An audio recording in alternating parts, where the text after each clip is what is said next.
Good day, dear listeners. Steve Preda here with the Management Blueprint podcast. And my guest today is Will Bowden, the founder and CEO of Grasshopper Farms, with a mission to grow high quality cannabis. Will, welcome to the show. Thank you, Steve. It's a pleasure to be here. Well, you're the first person on the show from the cannabis industry, so that is very special. And I'm very curious about this whole business, and I'm sure our audience are too. But let's start at the beginning, where we always start is, how did you get into this business? What prompted you into starting a cannabis field, a growing company? What's been your journey? Yeah, Steve, thanks so much. And I'll try to honor the fact that I'm the first cannabis guest on your show here. So let me see if I could do okay with that. My story is I actually grew up in California and quickly found myself leaning into law enforcement and military. So while the product itself wasn't unfamiliar to me and I didn't really have any issues with it, my career decisions kept me from partaking as either from a use perspective or also from a working perspective as well. And that's just, my personal choices and journeys. And so as I was going through my life as a police officer and also in the military, I found myself about 10 years ago observing and appreciating the industry as it was growing from a business perspective.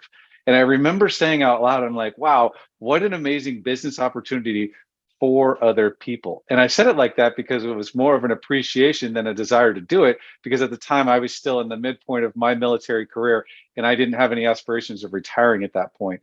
But wouldn't you know it, that the same month that I retired, I ended up meeting this gentleman who was also former military. And once we started to get to know what we had done in life, he said, hey, listen, I'm starting this business and I'd really like you to consider joining me.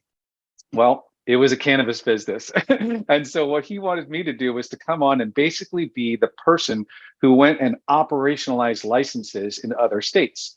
And so that's kind of how it happened. I came home to my wife and I'm like, wait a minute, is this really happening right now? So I'm actually eligible too. I can legally work in the industry. There's no conflict of interest, all that kind of stuff. So we talked it over and ultimately I decided to take the position, and the first state that I was sent to was Michigan.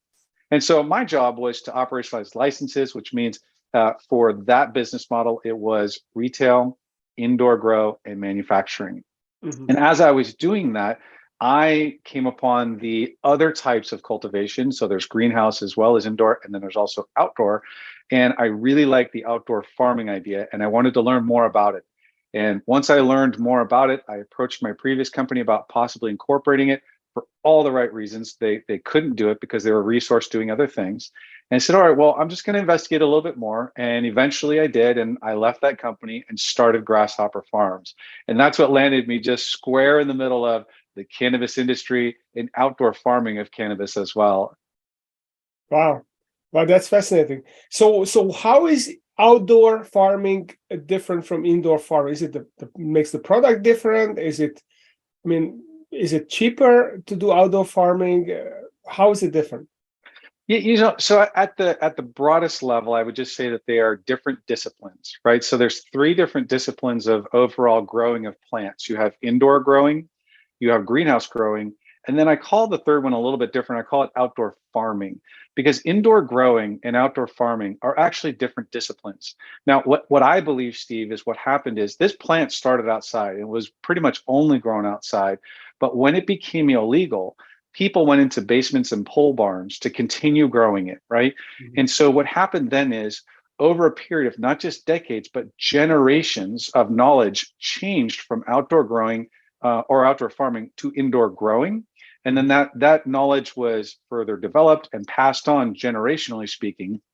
And so people became very, very good at indoor growing. Now, the benefit of indoor growing is that you can control your environment, right? It's inside. So if you want more wind, you put up more fans. If you want more light, you put up different or more lights, right? So there's a lot of control that you can apply inside versus outside. But what did happen is that when this started becoming legal again, people started going outside and they were taking their indoor expertise and very, very good at growing, and they were taking it to outdoor farming, and they were finding, we're just having a hard time producing what the market calls a high quality smokable flower, or the flower ingredients that would be meant for consumers outside of some of your manufactured products. So a lot of folks who grow outside, because of the challenges out there, started to pivot and basically just grow fields that would be for manufacturing, something that you don't ever see in the flower or plant form. So that's kind of the evolution there. I like to say it's not about which one's better or worse. I like to say it's not where did you grow it, it's what did you grow. And I think at the end of the day that we're going to find that as our definition of quality continues to evolve, we're going to find out that there's benefits in both disciplines. And we just have yet to realize the appropriate ratio that the United States market will need, let alone the global market as well. Okay, so let's. I'm curious about this quality thing. So, what constitutes, in your definition, a great quality cannabis? What makes it great quality?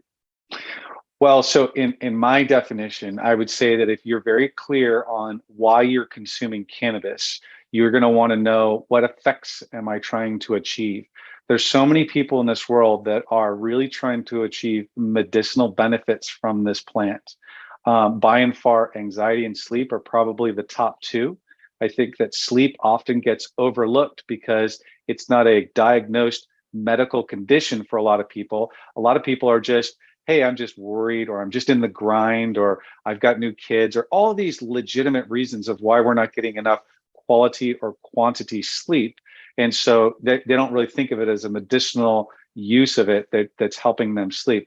But anxiety and sleep are two of those things right there. So I would say that the quality should focus on what are the effects that you want to achieve, and how does the product help you to achieve those effects, in what mechanism, right? So we all know about smoking the flower.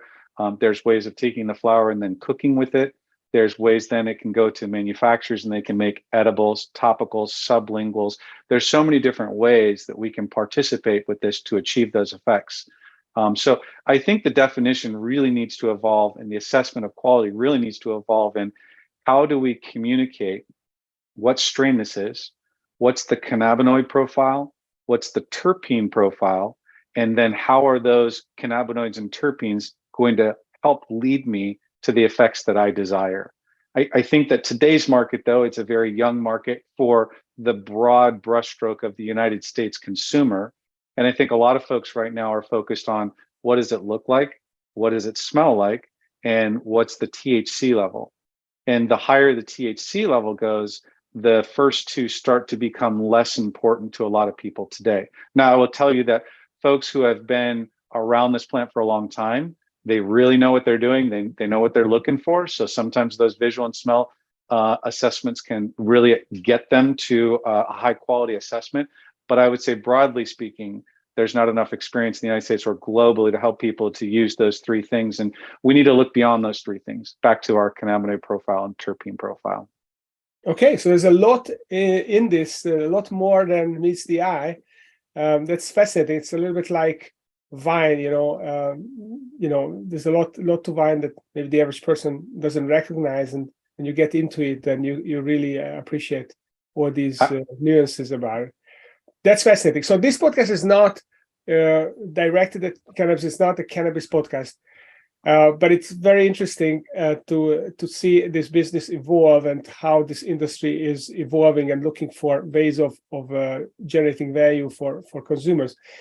So let's switch gears here a little bit, and let's talk about how you manage this business, how you build this business. What is your favorite business framework, which I call management blueprint, that you applied in building Grasshopper Farms?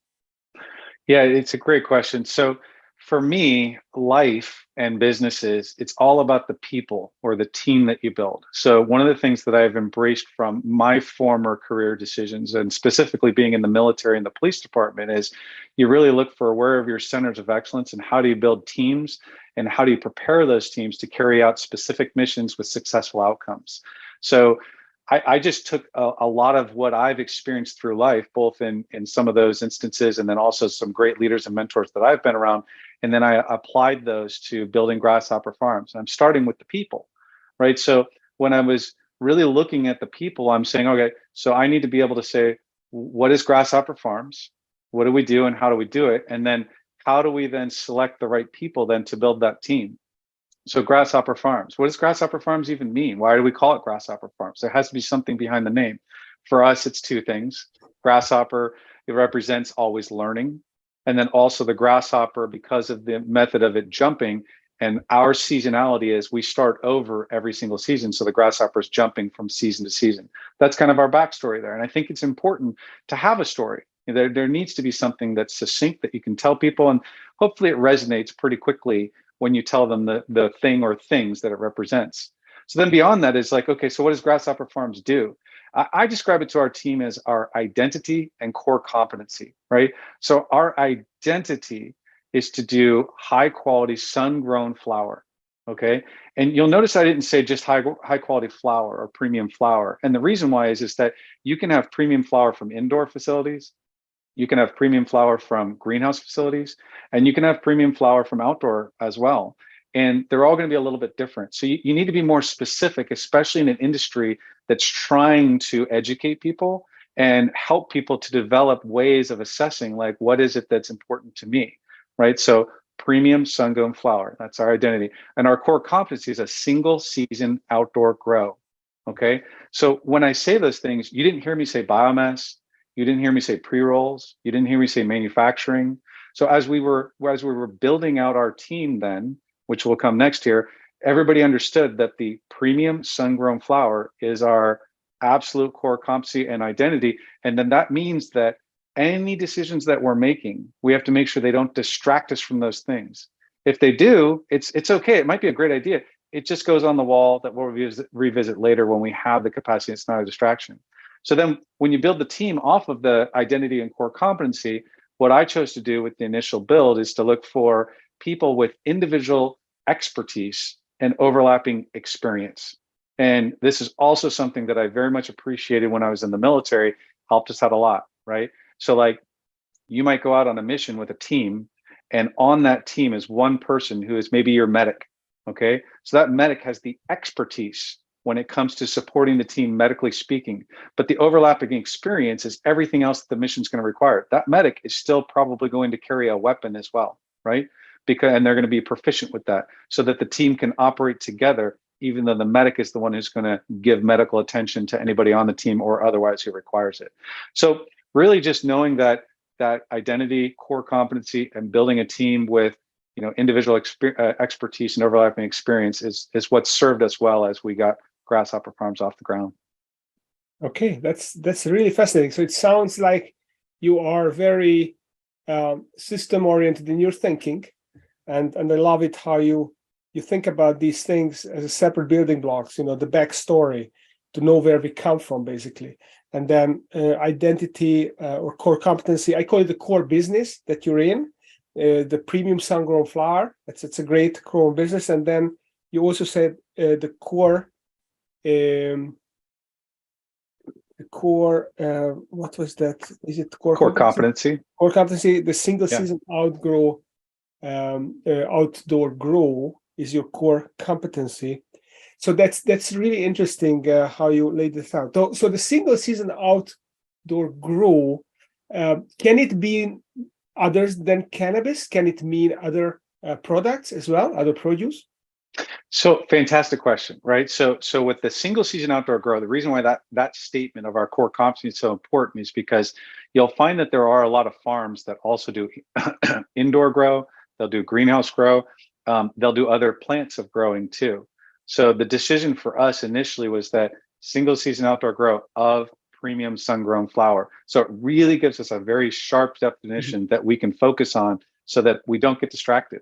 I think that one of the things that young businesses have to really look out for, or maybe not, maybe even beyond businesses, new ideas. Anything that's newer is you've got to make sure, like, what are we focused on doing? And then we go do that thing. And then once you're doing that thing and you've gained proficiency in that thing, then you can start to add on to it, right?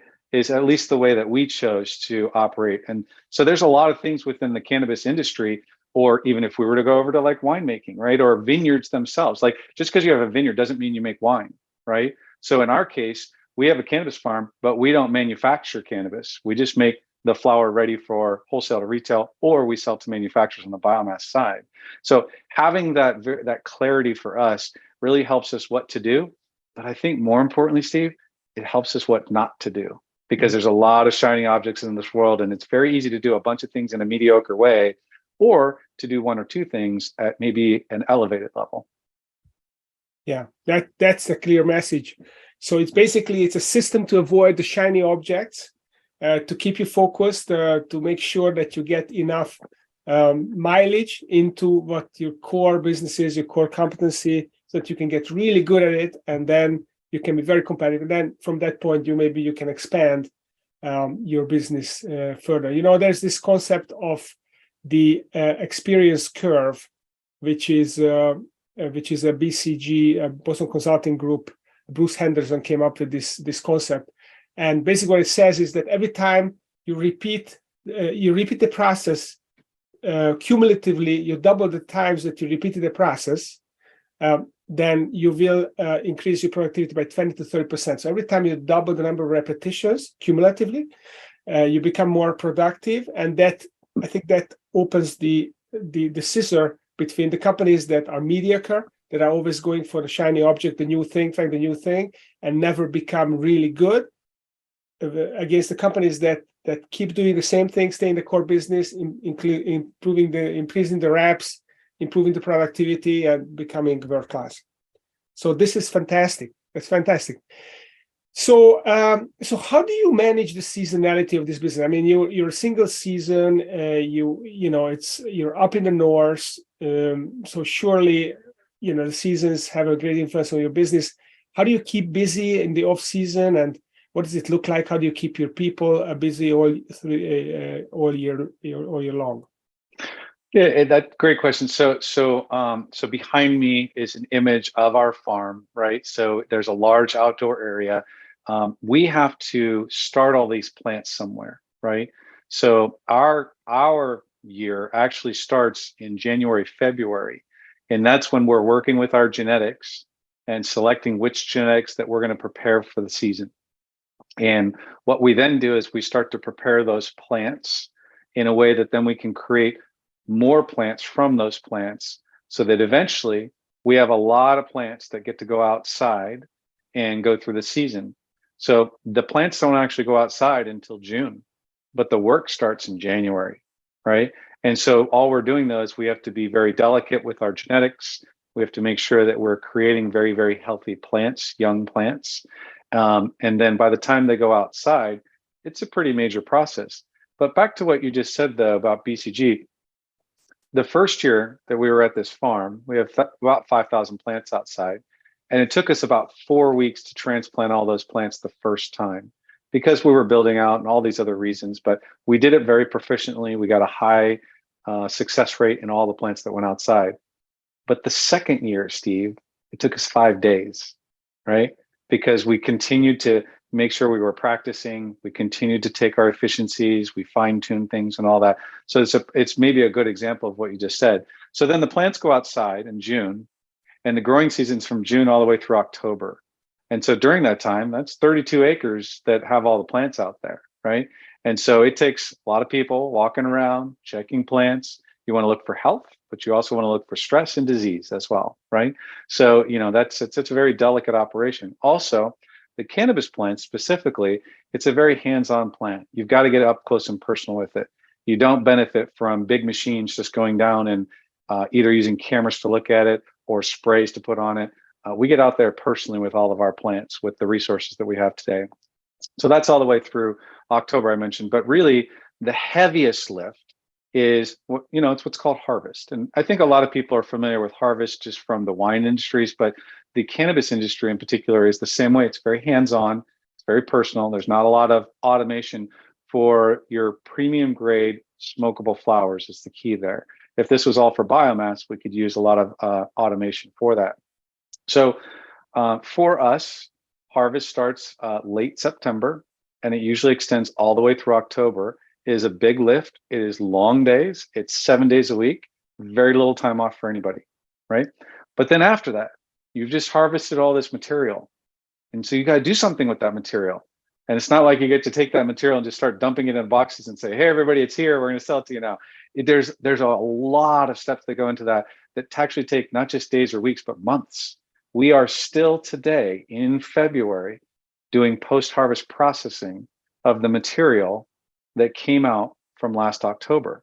Now, mind you, I also said that we're getting our genetics ready and we're doing our genetics for this year as well. So now there's an overlap of post-harvest processing of our 2022 season, the crop, and then also getting our genetics ready and propagation for our 2023 season. So already right there, and I didn't even touch on like sales and fulfillment, right? So there's a lot of work that needs to be done. So part of the job for us to run a viable business, though, is to make sure that we have good SOPs. We have a way to gauge what are the steps that we're taking to do each thing. Are we taking the right steps? Do we need to change those steps? How are we staffed appropriately so that we can make sure that we have not just the right processes, but the right people in place, the right staffing in place as well, so that we can make sure that we have an efficient business. Okay, so that's fascinating. So you're basically working through the whole year. It sounds like winter may be even the busiest period because you do the post-harvest processing and you do the genetics and making sure that you have the young plants that are going to be appropriate and will grow, and you can take them outside. That's fascinating. So let's talk a little bit. Our time is kind of running out, but I'd like to cover a couple of questions here. I mean, one of the things that you told me in our earlier conversation was that cannabis is kind of a reverse gateway drug. So that is very fascinating to me because people look at cannabis, especially older people, maybe like me as well, as something dangerous. It's a drug. You don't want your kids to get involved. So what does it mean, a reverse gateway there? So is this actually a positive force in our lives and in our kids' lives? So the way that I've talked about this, so look, I'm just like everybody else, right? I was very much so susceptible to the education and marketing that we all grew up in to say that this was not okay. In fact, they even put it in the class of gateway drugs, saying that it could be a soft drug that leads to harder drugs later. And so I get where all that came from. I think the Nixon and Reagan administration specifically were very proficient in their ability to try to do anti-drug campaigns, of which cannabis was a part of it. It wasn't exclusive, but it was a part of it, right? But what's happened here over the years is that people started to understand that there's more to cannabis than we had been focusing on before. And I think that a lot of the efforts before had to do with not just the use, but also the other things that were participating in the industry, like drug trafficking. Okay, and drug trafficking is responsible for all kinds of bad things and very, very bad violence as well. So hence, sometimes we get thrown into stuff that was either, I think positively intended propaganda is maybe how I would describe it. It meant well, but we just didn't have all the information at the time, right? So as we started to learn more, we started to see very prominent folks like Dr. Sanjay Gupta. And he's a neurosurgeon. So not only is he a surgeon, but he's a surgeon of the brain, right, which is where our mind operates. And he went on record to say, you know what, I used to be against cannabis, but I realized the reason why is the studies he was reviewing were the studies that were showing the ill effects of cannabis. And when he started to investigate the actual studies that were out there that described the positive aspects of cannabis, it completely flipped him on that. And now he is an advocate for cannabis as well. So as I came into the industry, I started to learn how many people were benefiting from it, from like anxiety and sleep. I use those a lot, although, cancer and pain and all of that is very important as well. What I also started to find is through articles and even more importantly, actual personal conversations with people, is there are many people right now who are having a healthier relationship with alcohol and pain medication with the use of cannabis. Now, you notice I didn't say they eliminated those things. I said a healthier relationship, because there are some people who are going to continue to choose alcohol to use, and that's fine. And there's some people who need pain medication, that's fine. The challenge is that some of the folks I've talked to were using both of those in excess. And the way they described to me that they were able to actually decrease that from excess to actually maybe a healthier relationship with those products, is what I call it, was with cannabis. So that's why I say that there's a lot of folks I know now, and I just picked two substances, okay, pain medication and alcohol, but there's plenty more in which cannabis is helping people to deal with addictive relationships with a product that's not healthy for them in the way that they were using it. And then, just not too long ago, there's been a number of athletes who have actually gone on record.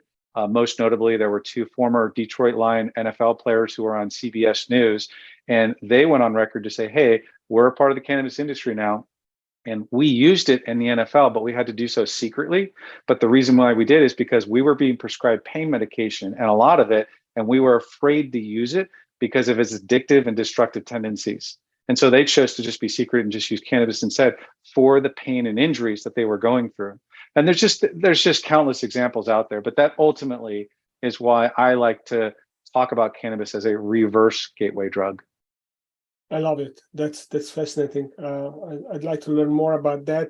Of course, a 30-minute podcast will not do it, but it's hopefully our listeners will also get curious and do some more research on this topic. So before we wrap this up, you have started a nonprofit called Simplicity. What is this about? Yeah, so simplicity to me is actually something that came before cannabis. It was, I realized that I'm in a world of people, and there's a lot of people out here who need help. And there's many organizations out there that are organized to help people. Simplicity to me is what somebody might describe as like a nudge project. And what it is that you've got somebody going through life and they're traveling along with their peer group, and they'll have a life event happen. The key here is life events don't have to be these huge events that are documented. They can just be little things that just kind of knock us off a little bit. And then over time, what happens is this peer group continues to go up the same way, but they start drifting out here. And then years later, they find themselves way out over here, and they look over at their peer group and they're like, what happened? And they don't know how to get back to where they desire to get to. They don't even have the means to say, is it even appropriate for me to go over there? So what Simplicity desires to do is to help people that are either homeless, unemployed, or underemployed, who don't have drug, alcohol, or mental disorders. Those are all important, but those would be referrals. And basically, it would just be to sit down with somebody and to say, hey, so where are you in life and where do you want to be? And let's talk about why you want to be there. Let's talk about why you are here. And then sometimes having that outside observer walk through your life with you, that person or team is going to be able to see things that you're not able to see just because you've been in it the whole time, right? And then after we figure out where have you been, where do you want to go, it's about saying, all right, so here's the framework that we're going to build from. So I'll give you an example. Somebody used to be the VP of something. They end up getting laid off because of just whatever happened. And so they start to apply for other VP jobs. They're not getting it. Before you know it, they've lost their car, they've lost their house, they're finding themselves in a really difficult situation. And so maybe you shouldn't apply for VP positions. Maybe you should just apply for a job. And maybe it's not a director or even a manager, because I think statistically, a person who has a job is going to have a more successful time getting a job than a person who doesn't have a job. And so sometimes we just need to think about things a little differently, but it'll be individualized for each person. Or maybe there's a person out there who their confidence is shattered because they're missing a tooth. Well, guess what? There's fantastic resources out there right now. And there's a lot of pro bono work that goes on out there in the dental community that can help that person get that one missing piece that's going to boost their confidence, to get them back out there and get them back on track. I just used two small examples here, I think, but there's so many examples of where if we have an organization, a team of people who can just say, hey, we're here for you, we're going to help you out. And maybe it's going to be exactly what you want to do, or maybe we're going to help you think about your trajectory and destination a little differently. In either case, we're going to support you.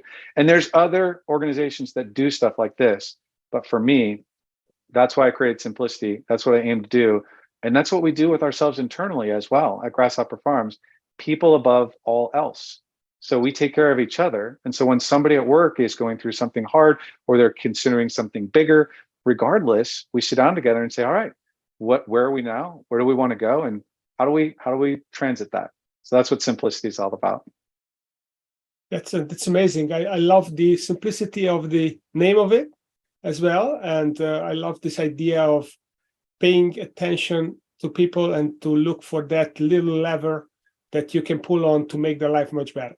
Because that's what it is. That's the simplicity of it, is that you're not trying to boil the ocean. You're just looking for this little tooth that is missing, and that's fairly inexpensive to fix that, or they got off track with something that maybe they just got the wrong idea or they just lost momentum somehow. And if you can help them get back from the vicious cycle to the benign virtuous cycle, then they can go in their life. It's kind of coach them back to where they want to be. That's fantastic. So Will, if someone would like to learn more about you personally, about your business, Grasshopper Farms, about the cannabis industry, about why it's a reverse gateway drug, or where can they go? Where can they find more information? So for Grasshopper Farms, it's real simple. Grasshopper Farms, that's plural, grasshopperfarms.com. On there, you'll also find our social feeds on Facebook, Instagram, LinkedIn, and Twitter. There's more information than we publish on our website that's also on social media if you like to consume there as well. We do post a lot of great historical events of what we've done at Grasshopper Farms, plus some other information like maybe reverse gateway drug and other aspects of the market on our website. And there's links to other sources that we do there. As far as me personally, it's Will W. Bowden on either Facebook, Instagram, LinkedIn, or Twitter as well. You're going to see something that's probably leaning a little bit more on the simplicity side on my personal stuff on those 4 social platforms. And then I do, of course, post things on the professional side as well for Grasshopper Farms on our professional feeds as well. But we're here as Grasshopper Farms. If anybody wants to learn more, I'm here. If anybody ever needs a helping hand, always happy to contribute and be a part of this great adventure we call life out here. Fantastic. I love your energy, Will. That's the perfect thing to wrap this podcast off. So thank you for coming on the show. And those of you may have noticed that the poster has changed behind me because I'm coming out with a new book, Strategy OS. This is kind of the sequel to Pinnacle. So make sure you check that out as well. So Will, thank you for coming on the show and look forward to staying in touch. It was an honor, Steve. Thank you for having me on.